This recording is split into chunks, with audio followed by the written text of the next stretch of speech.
So let us hop on a flight from Toronto to Calgary. After a few weeks of relocation to Canada, it was time to go to the city of my school. Not minding that Calgary is a nice place to live, but I wish I appreciated Toronto more. So on this day, my flight was by 7:30 a.m. in the morning, and I had to wake up by 4 a.m. in the morning to prepare for my flight because I know that this is not my home country. So the Uber came to pick us up on time, and we were on our way to the Toronto Pearson International Airport. This was definitely one of my best moments in the whole flight journey, and guys, I was dumbfounded with the road construction. So a quick one, guys, did you know that the Toronto Pearson International Airport is the largest airport in Canada?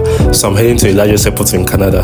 Large airport indeed, because this airport was quite large. I was really wanting to know the extent of it, but I couldn't even see the end or even the corner. So we got to the airport by after 6, and you might be wondering why we woke up that early to catch up with our flight. Well, there were lots of security checks which I wasn't even able to capture in this video, so this is just a sign for you to always wake up early anytime you have a morning flight. So at this point, we had to check in our luggages by ourselves, and this also took a whole lot of time. So after our luggages were accepted by the conveyor belt system, we headed in for our security check. So there was a very long queue when we got to that place, and I guess a lot of people had flights by that time. So I couldn't capture any video at that point because usually when you go in for a security check, they'll tell you to keep your phone and pass it through the device that will scan it and so all that. So after the security check, I just had 30 minutes to my flight, and I started rushing to my gate. But just right before then, I decided to look around the airport, take a stroll to some places like the stores, because honestly I was so fascinated.